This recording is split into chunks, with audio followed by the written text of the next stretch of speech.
আসসালামু আলাইকুম। নতুন আরেকটি রেসিপি দেখার জন্য সবাইকে আমন্ত্রণ জানিয়ে শুরু করছি আজকের ভিডিও। আজ আমি আপনাদেরকে ঝুরি ডিম ভুনা করে দেখাবো।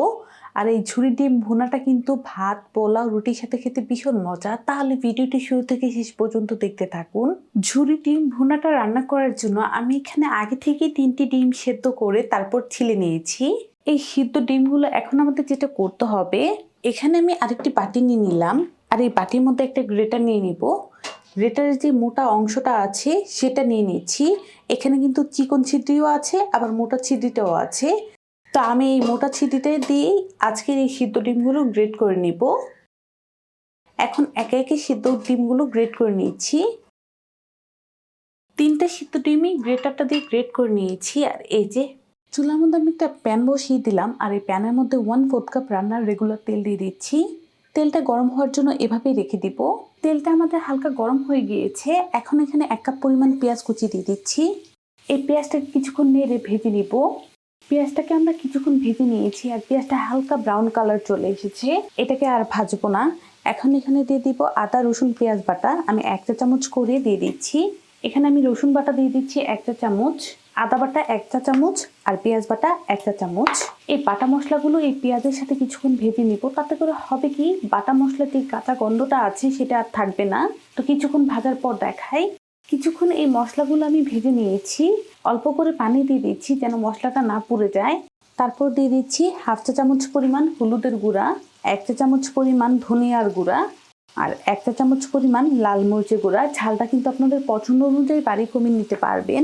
একটা স্প্যাচুলার সাহায্যে মশলাগুলো মিশিয়ে নিচ্ছি। আরও অল্প করে পানি দিয়ে দিব যেন মশলাটা আমাদের সুন্দরভাবে কষে যায়। এই মশলাটাকে আমরা কিছুক্ষণ কষিয়ে নিচ্ছি।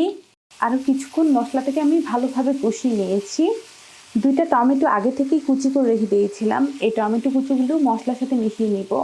আর টমেটোগুলো দেওয়ার পর আরও কিছুক্ষণ মশলাটাকে কষিয়ে নিচ্ছি। টমেটোটা দেওয়ার পর কিন্তু আরও কিছুক্ষণ আমি এটাকে কষিয়ে নিলাম। এখন এখানে দিয়ে দিব 1 চা চামচ পরিমাণ লবণ। লবণটাকে মিক্স করে দিচ্ছি। আর ওই যে আগে থেকে ডিমটাকে গ্রেটারটা দিয়ে গ্রেট করে রেখে দিয়েছিলাম, সেই ডিমটা এখন দিয়ে দিচ্ছি।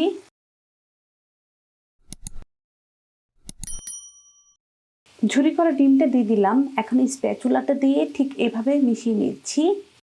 আর অল্প করে পানি দিয়ে দিব। এখানে কিন্তু বেশি পানি দেওয়া যাবে না। যেহেতু ডিমটাকে আগে থেকেই আমরা সেদ্ধ করে নিয়েছি, এই ভুনাটা করতে কিন্তু বেশি পানি লাগবে না, অল্প করেই দিয়ে দিতে হবে। পানিটা দিয়ে দিয়েছি। আর এখন একটা স্প্যাচুলার সাহায্যে সবকিছু মিশিয়ে দিব। সাথে আমি দিয়ে দিচ্ছি কিছু কাঁচামরিচ ফালি করে রেখে দিয়েছিলাম, সেই কাঁচামরিচগুলো। একটা ঢাকনা দিয়ে থেকে এভাবেই কিছুক্ষণ রান্না করে নেব। ঢাকনাটা উঠিয়ে নিচ্ছি। ঢাকনা দিয়ে ঢেকে 2 থেকে 3 মিনিট আমি এভাবে রেখে দিয়েছিলাম। আর এই স্প্যাচুলাটা দিয়ে ঠিক এভাবে নেড়ে চেড়ে নিব। যেহেতু বলেছি ডিম ঝুরি ভুনা করব, আর একটু ভুনা ভুনা হলে কিন্তু আমাদের ডিম ঝুরি ভুনাটা হয়ে যাবে। আর কিন্তু ঢাকনাটা দিয়ে ঢাকবো না, এভাবে আরও কিছুক্ষণ রেখে দিচ্ছি। আরও কিছুক্ষণ আমি এটাকে ভেজে নিয়েছি। আর ডিম ভুনাটা কিন্তু আমাদের ভুনা ভুনা হয়ে গিয়েছে।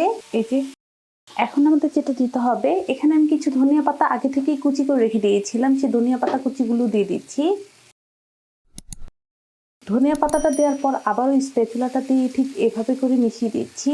যেহেতু ডিম ভুনাটা হয়ে গিয়েছে, এখন চুলাটা আমি বন্ধ করে তারপর এটাকে সার্ভ করে নেব।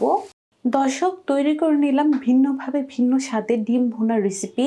আশা করছি রেসিপিটি আপনাদের ভালো লেগেছে। ভালো লাগলে অবশ্যই একটা লাইক দিবেন, কমেন্টসের মাধ্যমে জানাবেন কেমন হয়েছে। সবাই ভালো থাকবেন, সুস্থ থাকবেন। আল্লাহ হাফেজ।